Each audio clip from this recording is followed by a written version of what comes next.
مرحبا بكم في قناتي قناة وصفات وتدابير أم منصف. وصفتنا لنهار اليوم بوريك تركي على طريقتي.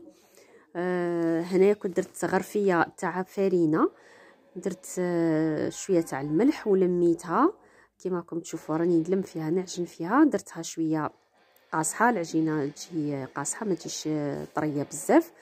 كنت لميتها وحنا كي نلمها نخليها تريح باش نروحوا للحشو. الحشو تاعنا هو السلق، راه وقته كيما نعرفوا، وهو زعما مليح للاطفال وكاع، بصح لولادنا احنا ما يبغوش زعما هكا مقلي ديريكت، ولا ماذا بيك تكون زعما طريقه مختلفه، يكون بالفرماج ولا يكون. هنايا غسلت السلق تاعي وقطعته ودرته في مقله وغطيت عليه ونخليه يطيب على لافابور تاعه. هنا كنت رحت للبيشاميل بنحضرها، درت مغرف تاع الدهن الذوب وندير مغرف ونص تاع فرينه، ونبقى نحرك في هذيك الفرينه شويه طيب في وسط هذاك الدهن. وكان عندي كاس تاع حليب، ندير الحليب على 3 خطرات، هنا الاولى ودرت الزاوجه، ونبقى نحلفلها بيشاميل ومن بعد نزيد المره الثالثه. هنا كنت حضرت البيشاميل تاعي ونخليها على جهه ونروحوا للعجينه. العجينه هنايا كانت ريحت واحد شويه، للعلم ما خليتهاش ريحت بزاف، كان الوقت ضيق عندي، وقت الفطور تاع الاولاد راكم عارفين يجوا من المدرسه جيعانين وما يقارعوش. هنا كنت درتها في مغرف تاع دهن ولا 2 مغارف دايرين، شويه تاع زيت ونغطيها ونخليها. هنا نروحوا للحشوه تاعنا. كان السلق الطاب، كنت الكميه اللي درتها تاع البيشاميل ما درتهاش كاع، درت النصف تاعها فقط على خاطرش كانت خرجت لي بالبزاف. درت شويه في هذاك السلق وزدت الفرماج، شويه تاع حرور، شويه تاع ملح، ونخلط كيما راكم تشوفوا هنا. العقده ولا الحشوه كيما نقولوا راهي واجده. شوفوا البيشاميل هي باش تعرفوا العبر شحال، شوفوا شحال درت، ما درتش بزاف، درت نص وخليتها. هنا نروحوا للعجينه، نبقى نقلع فيها كيما هكاك من هذاك الدهان اللي كنت درتها فيه الزيت، ونبقى نحل فيها بالورق.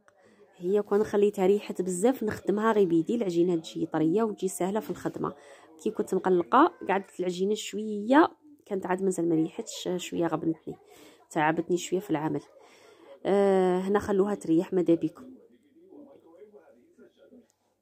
شوفوا هنا كيفاش نحل نورقها غايه كيما تاع المسمن، كلي راكي راح تخدمي مسمن ولا كاش حاجه هكا.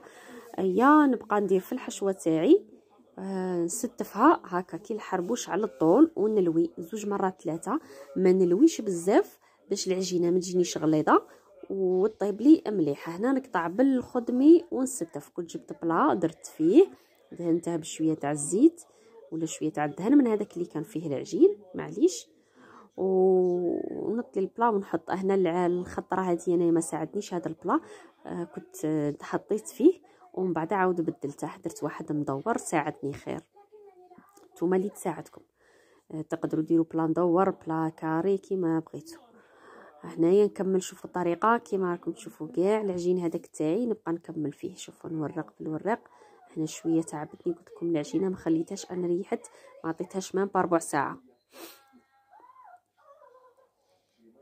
شوف كيفاش، بصح معليش قعدت قطعت هكا وكاع وخرجت لي العجينه شابه ما شاء الله، وخرجت هايله في البنه وفي الطيب كي كنت طيبتها.